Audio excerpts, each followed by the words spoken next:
The first sign something was wrong wasn't her disappearance. It was the freezer. Not because she left it open, but because it was completely empty. Lydia always kept that freezer packed. Organic frozen peas. Those overpriced mushroom burgers from Whole Foods. A backup pint of pistachio ice cream hidden behind a bag of cauliflower rice. But that morning, when I opened it, there was nothing but frost and one frozen spoon. It was a Wednesday. I remember because the red dot on our security app blinked at exactly 3:02 a.m., motion detected near the back door. I tapped it groggily. The camera had captured movement for 12 seconds. Just a blur. No sound. I got up, walked to the living room, and noticed her hiking boots were gone. I checked the closet. Her black coat, too. The one she wore on our Vermont trip. I told myself she just left early. A yoga class, maybe. Or one of her silent sunrise walks that I always mocked. But by 9 a.m., the silence had curdled. She hadn't left a note. Her phone buzzed on the nightstand. She never went anywhere without it. I remember just standing there, holding the phone like it was cursed. There were no messages. Just a calendar notification. Phase 2, initiate. I laughed nervously. Thought maybe she'd joined a cult. Or started writing a novel and got way too into it. But that's when I checked our joint checking account. Frozen. Not empty. Frozen. Then came the texts. Not from her. From unknown numbers. First, just a string of numbers. Then a picture of my signature on a loan application I'd never seen. Then a lawyer's name I didn't recognize. And still, no Lydia. I didn't call the police. You might think that's insane. But it wasn't panic. Not yet. It was shame. It was that gut-deep voice that whispered, "You've always been overdramatic. Don't make this about you again." I'd heard that voice before. From her. I told myself she'd come back. That she just needed to reset, like she used to say. That it wasn't personal. That she was healing. But on day 3, I opened the mail and found something that made my stomach collapse. A tax filing. Joint. From our name. To an address in Nevada. Signed by both of us. I've never been to Nevada. I didn't even know you could fake a tax return that clean. It had our joint income split. Deductions I didn't remember. A withdrawal from a Roth IRA I didn't know we had. And a new savings account. Opened 3 months ago that apparently we had funded together. She hadn't just left. She had erased me. But she left the legal fallout right in my lap. And just like that, every little thing I'd ignored. The new journals, the financial autonomy lectures, the encrypted folders she said were vision boards, the random outbursts followed by eerie calm, clicked into place. I hadn't been sulking. I had been outmaneuvered. The day I saw my name signed on that tax return, I didn't feel betrayed. I felt erased. It wasn't just forged, it was perfect.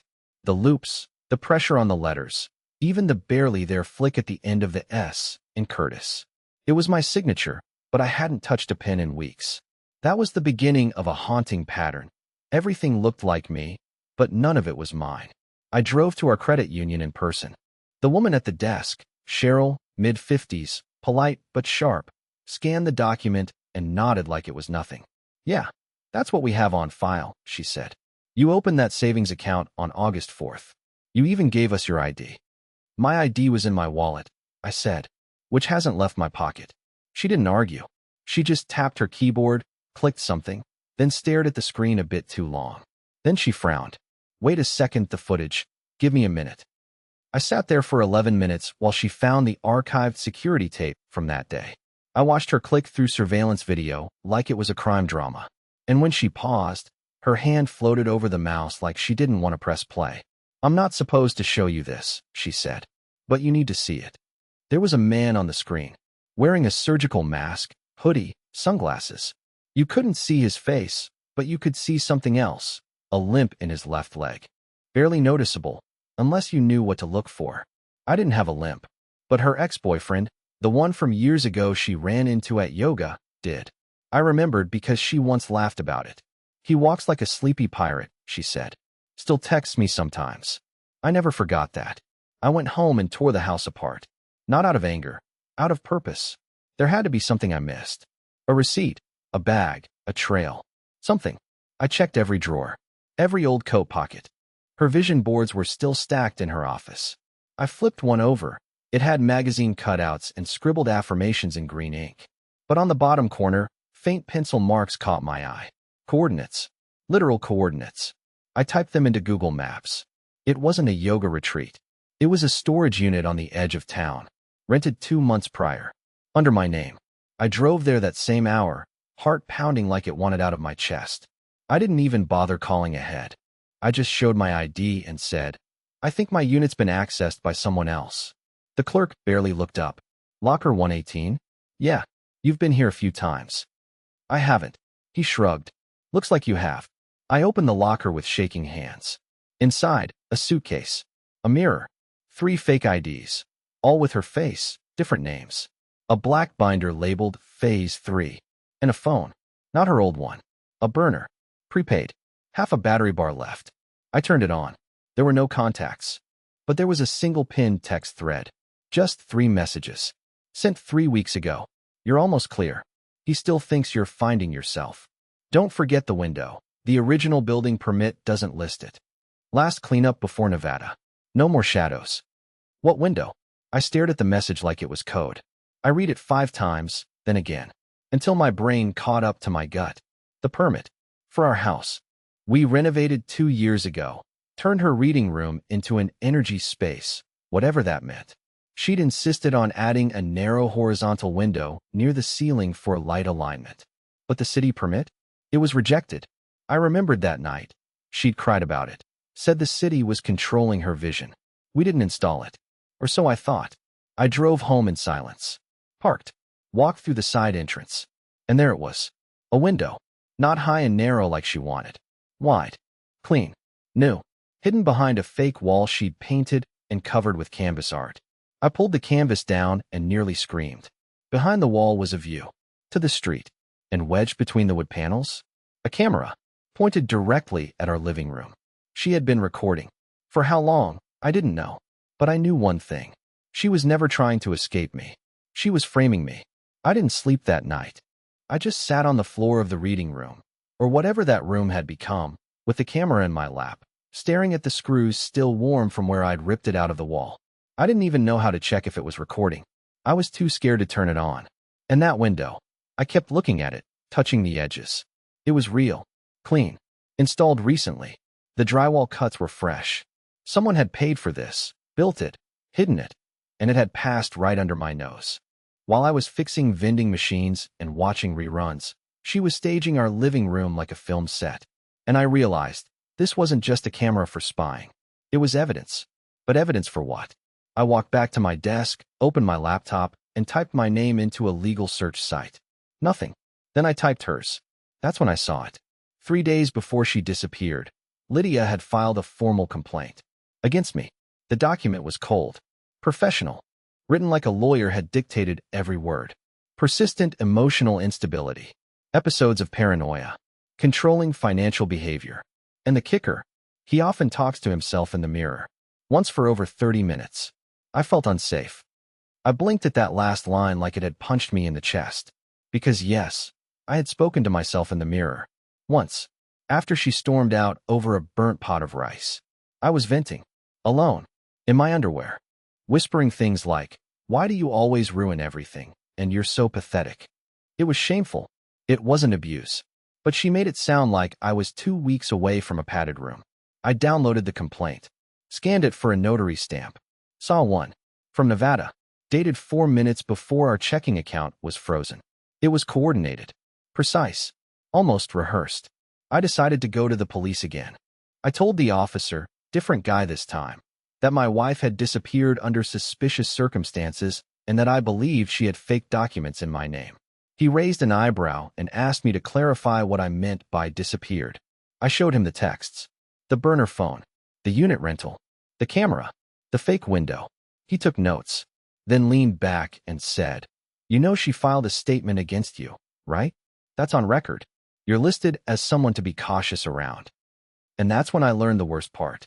Her statement was marked preemptive protective.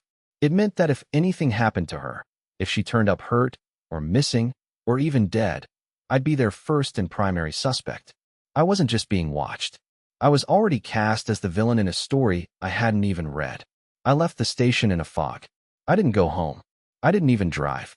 I walked. Just walked, past coffee shops, street lamps, and people who didn't know that my whole life was being unwritten behind my back. Then my phone rang. An unknown number. I answered, breath held. Curtis, a woman's voice asked. I froze. My throat locked. Who is this? A pause. Then, I'm sorry. I didn't know who else to call. I used to know Lydia. From before. I stopped walking. My ears rang. She told me her name was Eliza. Said she'd met Lydia 5 years ago at a wellness retreat in Arizona. Said they'd kept in touch. Said Lydia had ghosted her too, but not before saying something strange over dinner 6 months back. She said she was going to rebrand her life. Literally. Said she was going to erase herself. Start fresh. But she smiled when she said it. She said, Curtis will cry for a while, but he'll get over it. He cries over oatmeal. That was true. I once cried because my oatmeal exploded in the microwave and I had been late for work and it just broke me. But hearing her tell that story to a stranger, it felt like watching someone steal my worst moment and turn it into a punchline. Then Eliza said something that made my heart freeze solid. She told me to never contact her again after February 9th. That after that date, she'd have a new name, a new partner, new finances. She said, Curtis will be fine. He always finds someone to blame. February 9th. The same day our savings account got cleaned out. I got home that night and didn't cry. Not because I wasn't broken. I just didn't have the energy left to produce tears.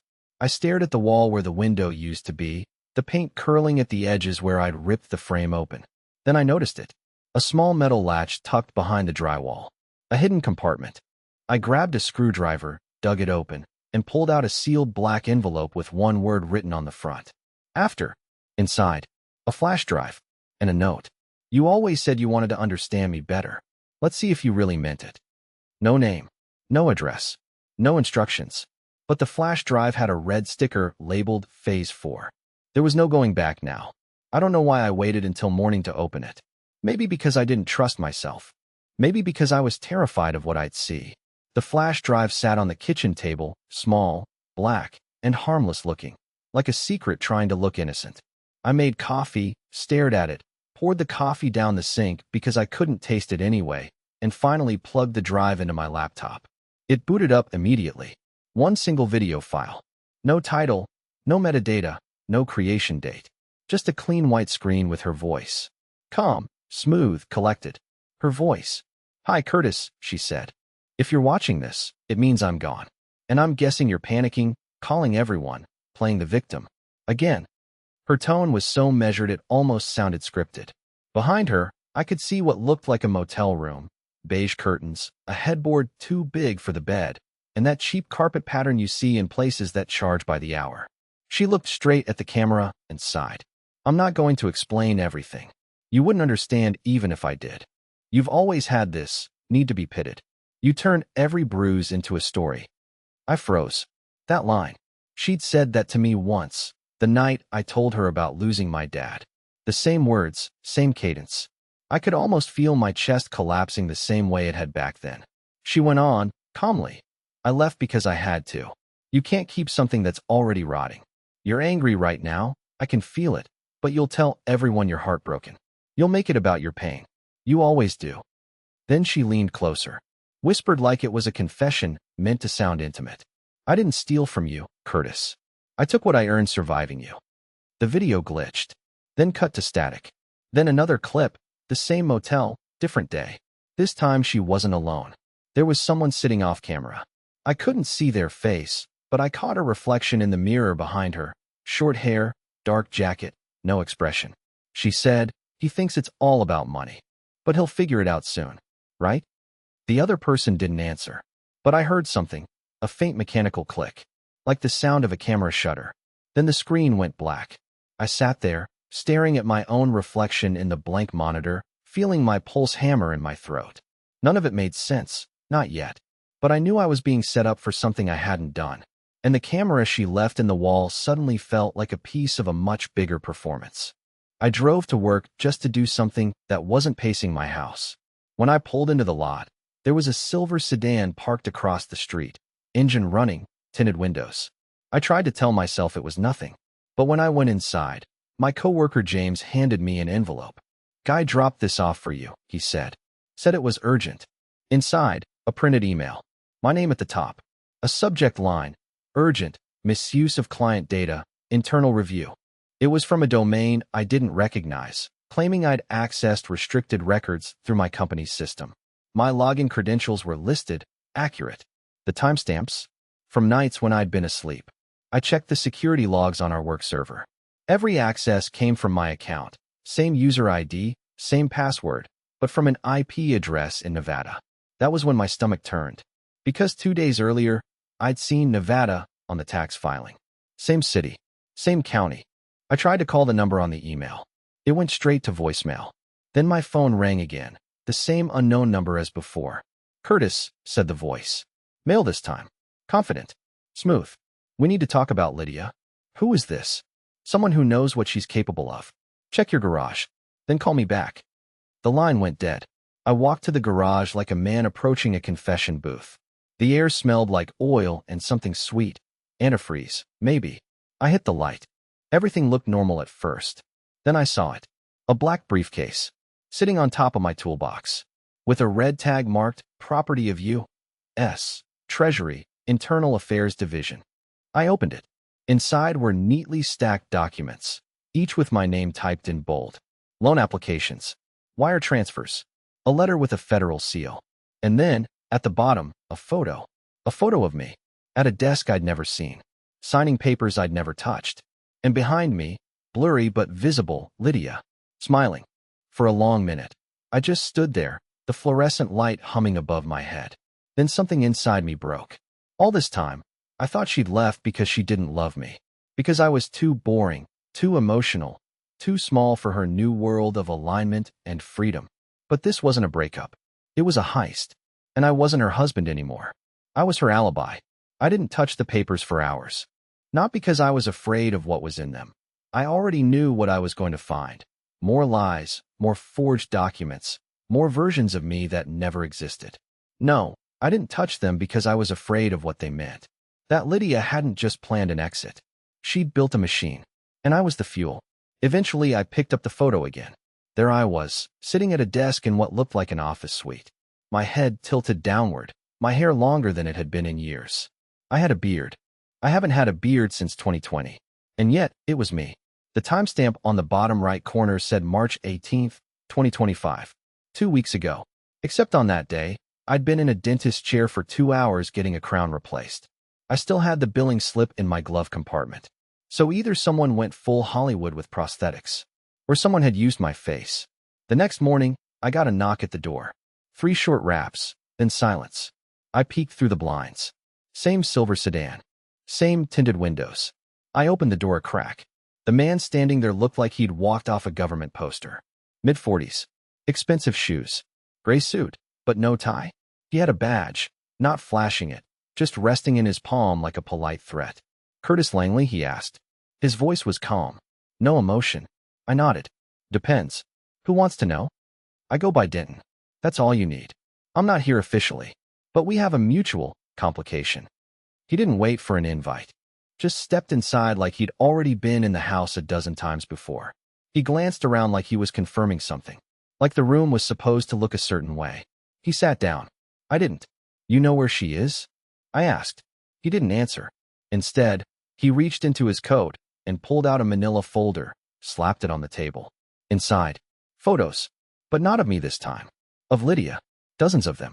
Airports. Parking lots. Restaurants. Always blurry. Always from a distance. In one of them, she was wearing a wig. In another, she was hugging someone I didn't recognize. In another, she was walking into a building I did recognize. The state courthouse. Didn't tap that one. March 3rd, filed a name change. Not her first. Then he pulled out a thin USB stick and slid it across the table. Watch this when I leave. It'll fill in some blanks. You won't like it. I grabbed his wrist before he could stand. Wait, what is this? Who are you really? His eyes locked with mine. I used to work for Treasury. Then I worked for someone else. Now, I mostly clean up. He paused. Some people vanish because they're scared. Others vanish because they think they're smarter than the system. Lydia? She vanished because she built the system. He got up and walked to the door. I asked one last question. Why me? Denton didn't look back. Because she needed a witness, he said. And a puppet. Then he left. I waited 10 minutes before plugging in the USB. The file was encrypted, but it unlocked automatically. The screen flickered. Then a shaky video played. Hidden camera, maybe a body cam. It showed Lydia. She was in a private room. Small, beige, windowless. She was speaking to a man I couldn't see. The audio crackled, then cleared. What I heard next made my skin crawl. "Curtis," she said, smirking. "He's a born mark. He apologizes when I forget his birthday." The guilt's baked into his bones. Then laughter. Her laughter. She went on, almost gleeful. "He's the kind of man who blames himself when he gets scammed. That's why he works. That's why he's perfect. If this goes south, he'll confess just to feel control." I paused the video. My hands were shaking. All these years, I thought I'd been loved in a quiet, introverted way. But I hadn't been loved. I'd been scouted. I called the number, didn't left. No answer. Just a message. "If you're calling this number, you've seen too much to walk away. Burn what I gave you. Then meet me where the pigeons feed." Cryptic. Stupid. But I knew what he meant. There's a park near the courthouse, full of fat, spoiled pigeons people throw breadcrumbs at. I went there. Waited 2 hours. No Denton. But someone else was watching. Across the street, leaning against a bus stop, was a woman I didn't recognize. Baseball cap, shades, holding a newspaper like it was 1999. But I recognized the posture. Lydia's. I didn't approach. I went home. That night, someone tried to break into my basement. The sound of a window lock snapping. I heard it just as I was brushing my teeth. I ran down, baseball bat in hand. By the time I got there, they were gone. But they'd left something behind wedged between the window pane. A voice recorder. One button. One file. I hit play. "Curtis, if you hear this, you're already too far in. Stop chasing ghosts. You're not the hero of this story. You're just the fall guy." I didn't sleep that night. Not because of fear. I was well past that. It was because the rules had changed. There was no marriage anymore. No betrayal. No heartbreak. This was strategy. A game board I didn't know I'd been placed on, with Lydia 5 moves ahead, and me just now learning the pieces even existed. I played Denton's USB again, this time not for the shock, but for the data. I paused every frame, noted every location. Her contact in the video, the blurred man in the background, wasn't Denton. Too tall, different gait. But he had the same scar Denton had mentioned when he referenced someone else who used to work Treasury. That thin white cut over the knuckle of his right thumb. I remembered because Denton had said, "You don't forget the ones who taught you how to forge a life." Then I realized the video had background noise. Distant hums. Clinks. Rhythmic. A laundromat. I scrubbed through the footage, froze one frame. Behind Lydia, a faded wall menu. Spanish and English. I typed 2 of the words into Google, added laundromat, and there it was. A storefront 3 hours away. I printed every file, grabbed the voice recorder from the basement break-in, both USBs, and every fake document Lydia had engineered. Then I drove. 3 hours with nothing but the sound of my own heartbeat and the wind hammering the cracked seal of the passenger window. Every time I blinked, I saw her face in that motel video. Calm, pitying, calculated. The laundromat was on the edge of a forgotten town, the kind where paint peeled like skin and windows were more plywood than glass.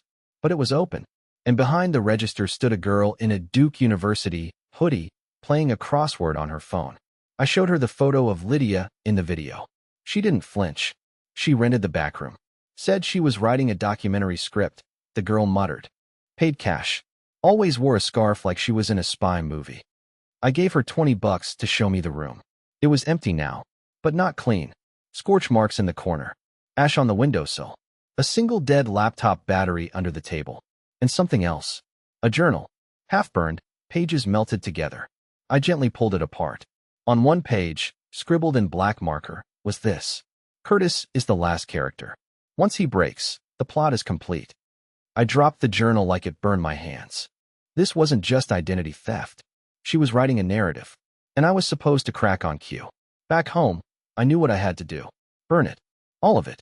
The cameras, the files, the journals, the USBs, all of it had to go. Because it wasn't just evidence anymore. It was prop. And every day I kept it, I was keeping her script alive. But just as I opened the trash bin to dump it all, my doorbell rang. Not once.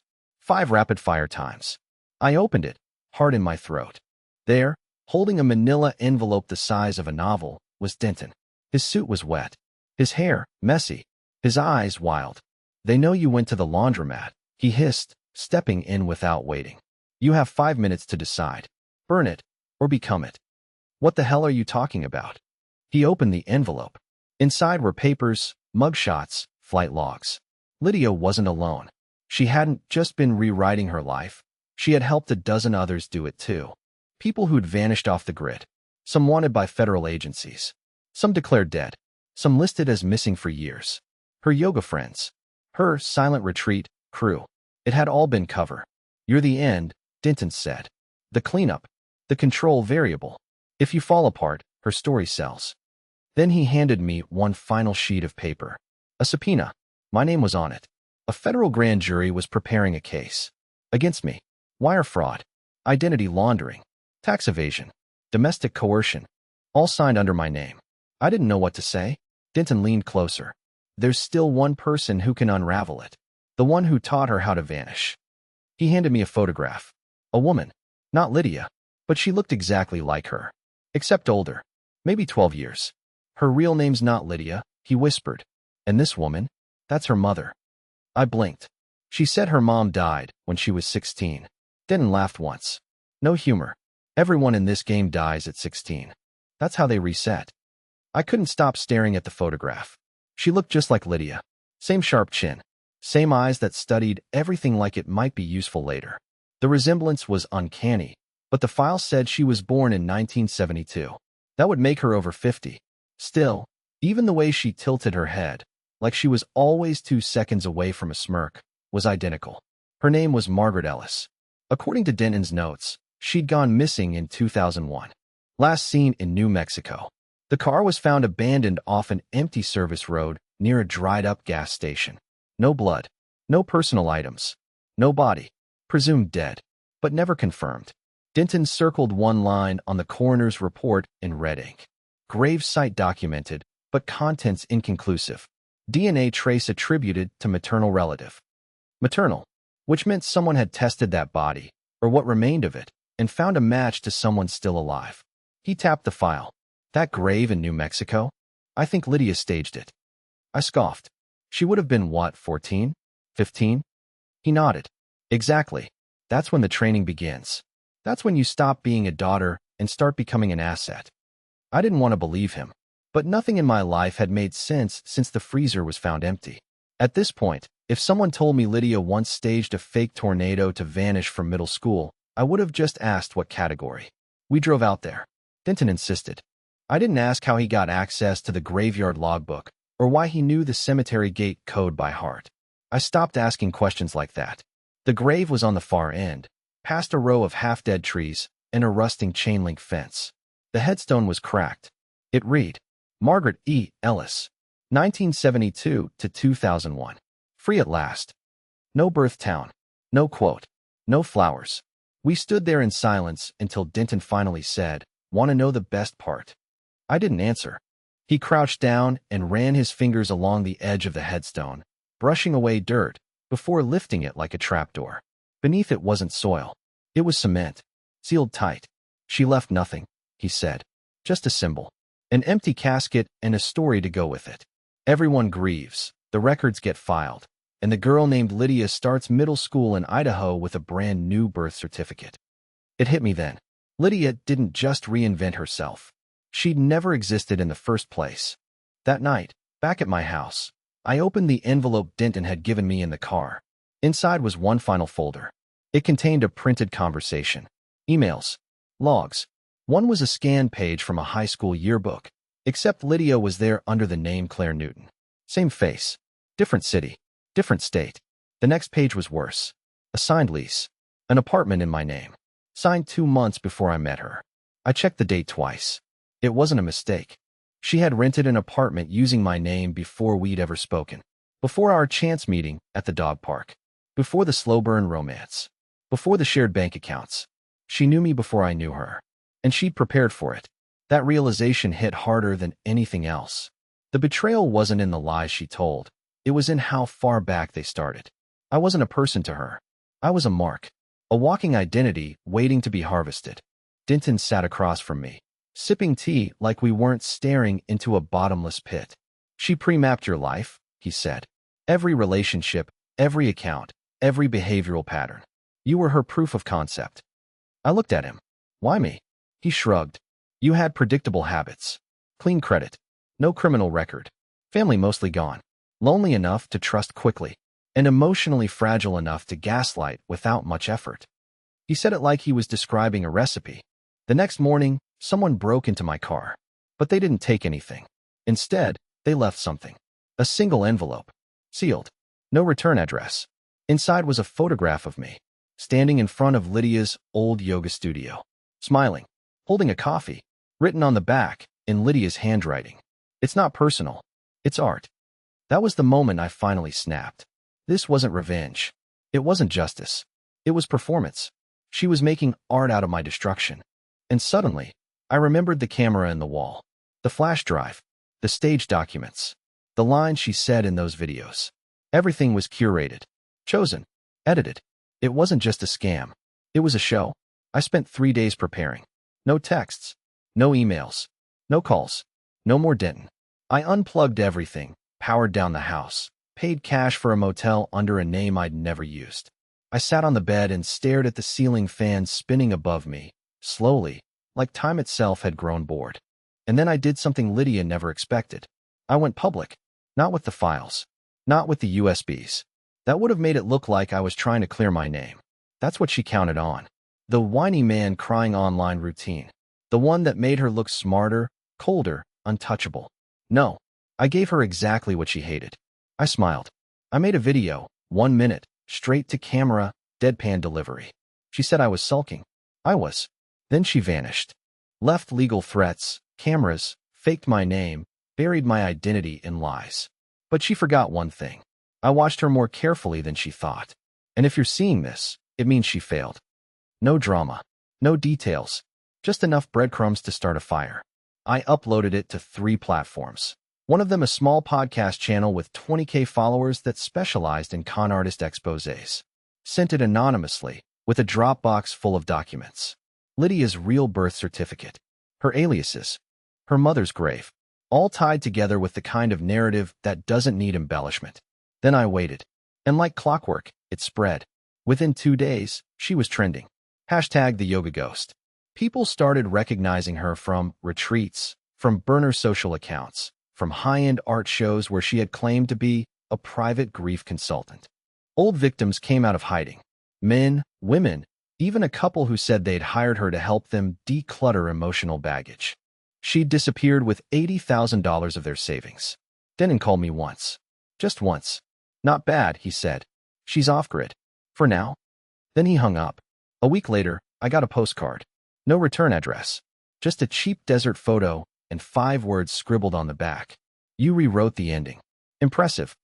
No name. But I recognized the handwriting. I didn't reply. I didn't need to. Today, I live 2 towns over. Smaller place. Different job. I still fix vending machines, but it's mostly for schools and libraries. Honest work. I've got a new dog. Walter. Big, stupid ears. He makes me laugh even when I don't want to. I drink tea now instead of coffee. Started journaling. Not because I'm processing trauma. Just because some days I need to see my thoughts on paper to believe they're real. And sometimes, when the wind is just right, I take out the photo of her from that courthouse camera, the last known photo before she vanished again. And I smile. Because she thought I'd break. But I didn't. She wrote the story. I ended it.